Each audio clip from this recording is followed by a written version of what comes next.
Shalom. So I've tried to do this a few times, so I'm just gonna get right into it. But shalom. It's been a minute since I've been on this platform. I hope all is well with you. Uh, in case anybody's been wondering where I've been, I've been being humbled, should I say? And I appreciate it. Actually, I actually appreciate the Father, and His mercy and His chastisement and His hand being stretched out.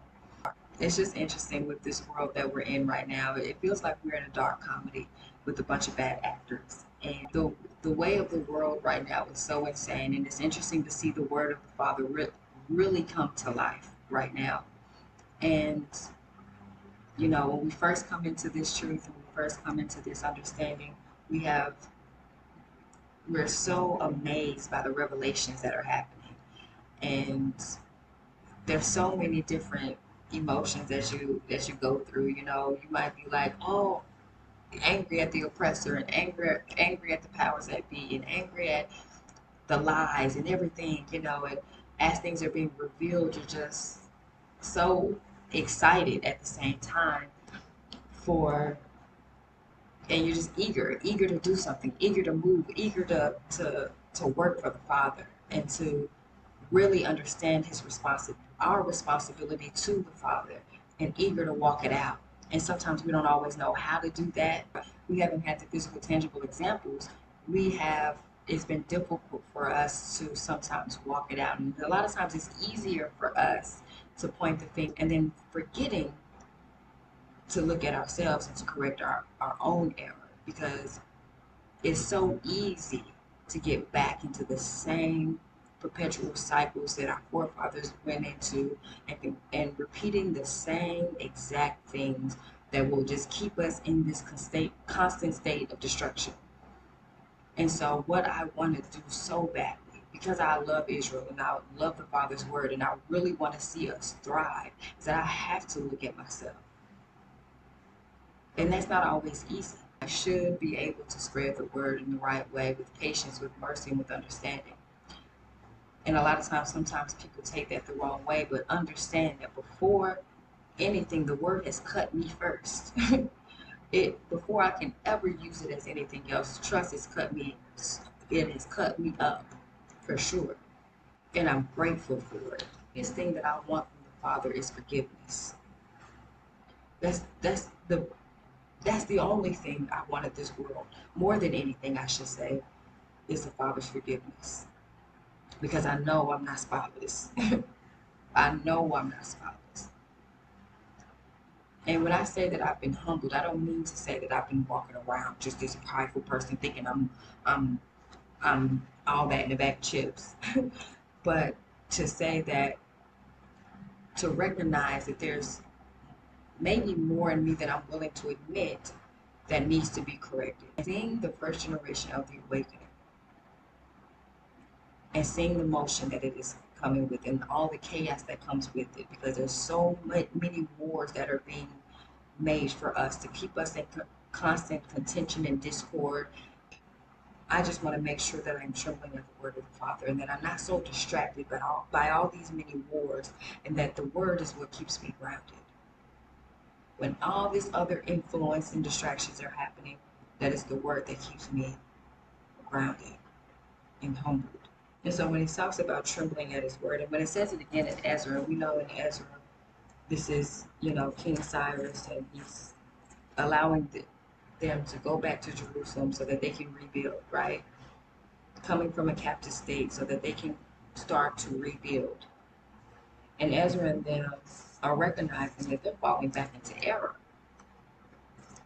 And they're having to make some corrections and saying that we're going to have to stop right now. And he talks about them coming together, those who trembled for the fear of Elohim, because thinking about the ones who were carried away, remembering the fact that those people were carried away. And that's what I want to remember, the continuous error that our people find ourselves in, that continuously lead us into a captive state, I don't want to be that anymore. There's this movie I'm really tripped out because looking at the world, sometimes it does really trip me out how so many people are still have so much confidence and pride and, still rally up against behind, the government or the politics or whatever different party you choose to be behind. It still trips me out that that is still a thing because it's like, how many times do we have to be shown that it's just all bullcrap and that neither one of these parties have your best interests at heart? It just amazes me how we continuously allow ourselves to be fooled. And it always brings me back to this movie. And it's funny because every time I think about this movie, I want to call it COINTELPRO, and that's not the name of the movie, but it is the same thing. It is what it is, okay? But it's Clone Tyrone. And I don't know if you've ever seen that movie, but it's very, it's again, we know that these people are very confident in their confusion and in their crafty work. They're very confident in it. They are so confident in it that they will show it to you because they know that you're going to do exactly what they want you to do. Again, they're showing you what they're doing. This movie called Tyrone is about, if you don't know, it's about this man who is a gangster, drug dealer, and he ends up getting killed. He goes to confront this pimp who is played by Jamie Foxx. Confront this pimp about the money that he owes him. And on his way from leaving there, I believe, he gets killed by another drug gangster or whatever. The pimp sees it and this prostitute sees it. The next day, he wakes up and he's moving as if nothing has ever happened. And so the pimp and the prostitute was like, wait a minute, we just saw you die. How are you living and breathing right now? Wow, wow, wow. He ends up seeing, and I don't know the order of things, but he ends up seeing himself and realizing, like, that's me, and I am supposed to be dead, but I'm not dead. Anyway, they find this laboratory where they're doing these experiments on them, and he finds that there's thousands of him. There's thousands of him, and he realizes he's a clone. And he's tripped out by this, and they're trying to figure this out. This is all three of them at this point: the pimp, the prostitute, and the gangster, trying to figure out what's going on. The pimp ended up finding out that he's a clone as well. And all the women in the movie, the majority of them were prostitutes. All the women in the movie were prostitutes. So the only mother that was in the movie didn't even actually exist. The whole time the gangster's going to home, talking to his mother from the door, talking to her, and she's not even. And then come to find out later, you find out she's never even there. It was like a recorder. She's responding back to him through the door, but she was never ever there. Okay, just to, because she went on a little rant there, and just to rear back in just a little bit, um, the the gangster, prostitute, and pimp, these three go on a mission to find,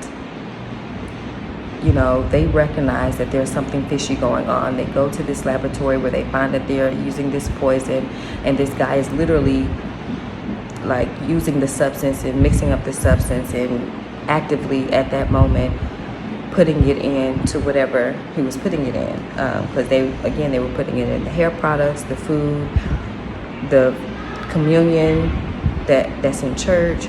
They were putting it in everything, and this poison was to keep everybody complacent so that nobody would do too much. It would keep you at this complacent, jolly state where you wouldn't put up a fight and you wouldn't get too rowdy, right? And so they recognize this as they're eating, and they're looking around and like, dang, everybody tripping. Like the same substance that we took when we were in the laboratory is how we're feeling now. They're eating chicken at the chicken spot, right? And then they're feeling it and like, something ain't right. And then they're looking all around and they're seeing how everybody's acting. And they're like, what's actually going on here? She goes back and she sees that they're watching everything that they're doing.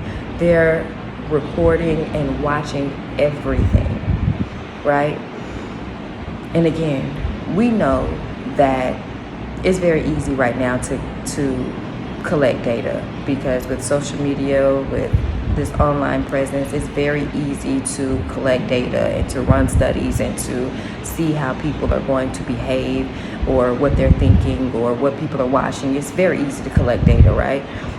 It's very easy to influence people, because you can just be scrolling on your phone and not even intend to actually watch something, but you can just see the thumbnail and see the title, or see a quick picture, and bam, now you know information that you didn't even desire to know, but it's right there in front of your face. So they can feed you anything, they can see your reaction to anything, all of the above, right?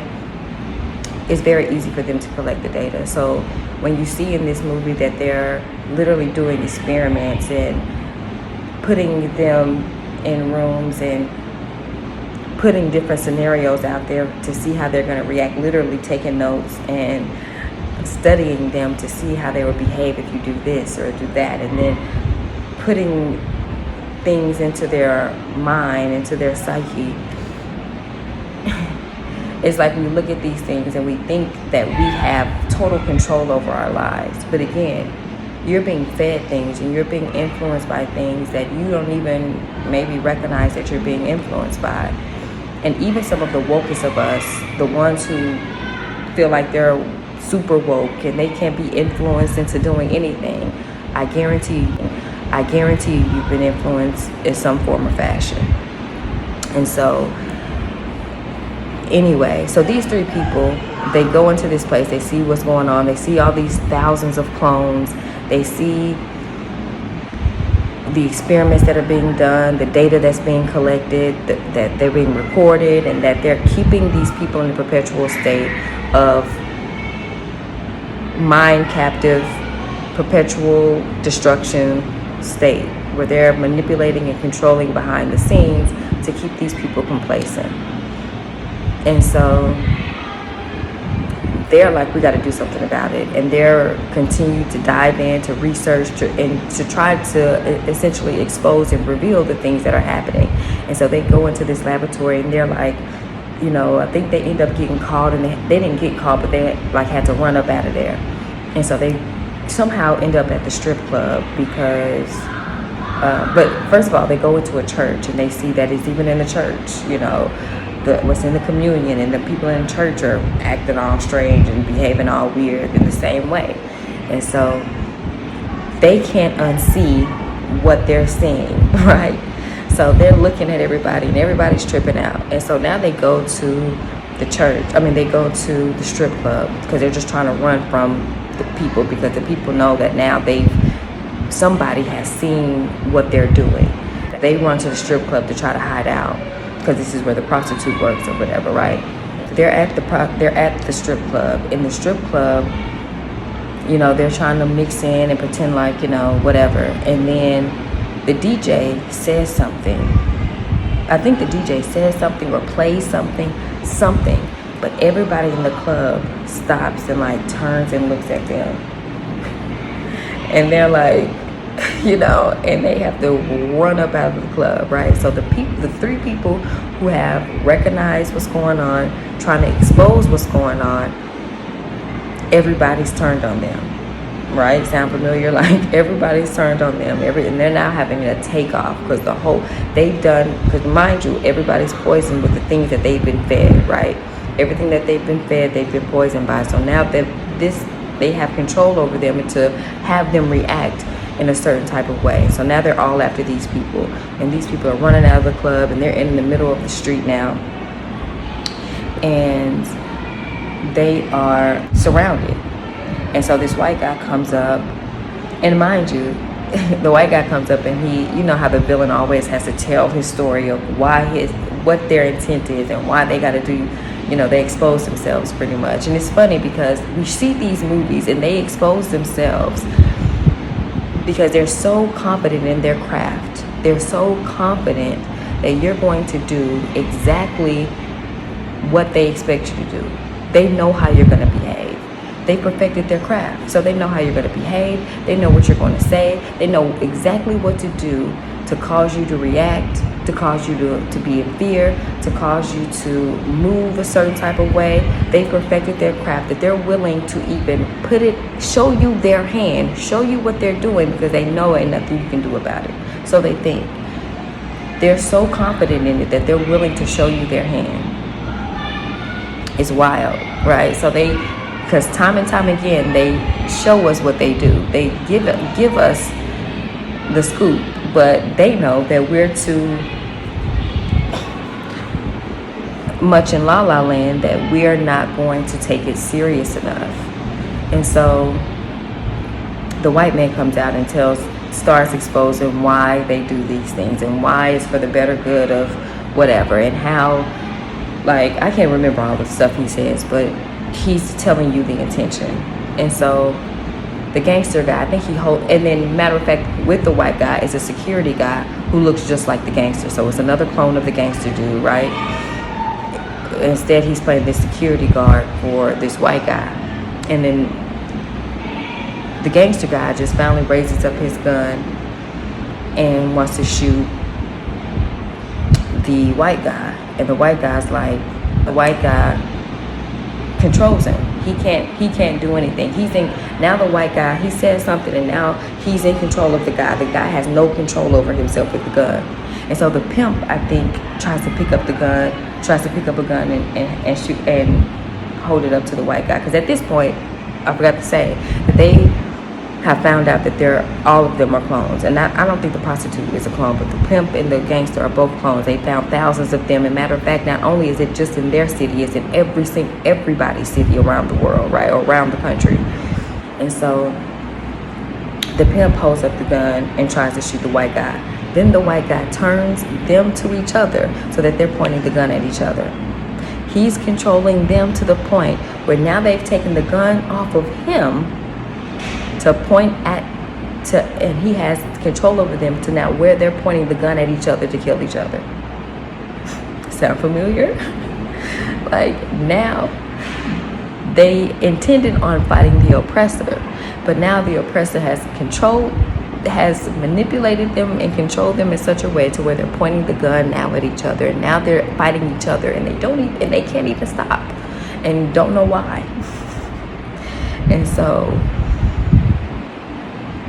now they somehow they get out of that situation. I don't remember how they get out of it, but anyway, they ended up starting a revolution. They rally up everybody in the community and they go against these people, and they raid the laboratory where they're holding people hostage and taking these experiments and collecting their data. And again, like I said, they perfected their craft so much, and they feel so confident in their craft that they will show you what they're doing. Because now at this point, again, they've given you the rope to hang yourself. So now there's not too much they have to do. All they got to do is kind of just give you a little bit here and there to make sure you stay in the perimeter of where they want you to stay, and y'all will just destroy yourselves. Because now we've done enough damage to where we'll give you the rope and you'll just hang yourself. And that's where we are. And people will look at this movie and be like, oh, it's just a movie, you tripping, like you read too much into it. No, this is our reality. If we think that these people aren't actually doing this, then you haven't been paying attention to what's going on now or in the past. COINTELPRO is that exactly. I mean, the history of what our people have gone through has always been them taking their time to make sure that they attack us in certain ways. It's an actual attack. And they are psychologically attacking us at every angle, and it is extremely thick. It is very thick. That all these little wars and all these little contention and discord that they throw at us in our community, that keep us riled up, keep us in constant discord. Because we know that war is profitable, and this is a psychological war that we are in. And it is thick and it is serious. And of course it has to be so. They have to attack us in this way because of the awakening. Because this is the first generation of the awakening. They have to do it. It is tough. With this amount of people who are waking up and recognizing the lies, they have to combat it. And again, we say the powers that be, but we know who the power is at B.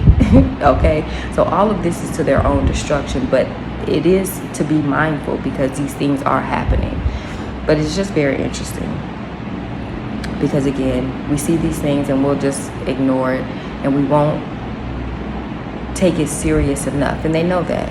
And that's why they feel confident in showing you their hand, because what you gonna do? What you gonna do? Because if you say anything too crazy, we already planned for that. And we've already planted the seeds in people's minds to combat that. And they've, again, perfected their craft in such a way that you will defend them. You will defend the people who are causing the destruction in the community. To where you will fight the people who are going through the same things as you and defend the ones who are causing the destruction. Defend the ones who are behind the destruction and the chaos in the community, but we will fight each other and defend them. That's how much they perfected their craft. But anyway, I kind of went on a whole rant, and it really wasn't supposed to be that deep, but that movie tells a lot, like many others. Like many others. They show us time and time again their hand, and time again we ignore it. And, you know, it's time for us to stop ignoring the signs. Like, you can't be ignoring all the signs. You can't be ignoring the Father's signs, the enemy signs of his wickedness. You got to be paying attention to something, because these things are happening and they are actively fueling these fires, and they're funding both sides. And that's why when they're funding both sides and they're fueling the fire, because they often like to play with truths and with balance, and because most people don't understand balance and don't understand how two things can be true at the same time, right? And we often want to run with one truth and ignore the other truth because it seems like the opposite when really it's the same thing. You know what I mean? Like, for instance, if we're talking about biblical things, how people will run with the Torah or neglect the Messiah, or have the Messiah neglect the Torah. And people will argue both sides and not recognizing that both things are true. Like, you can't have one without the other. They both coexist together and both are necessary for salvation. But they will convince you otherwise and give you strong evidence on one side and then strong evidence on the other side. And two groups will argue back and forth. And really, the answer is right here, the balance, you know. But anyway, I rambled enough.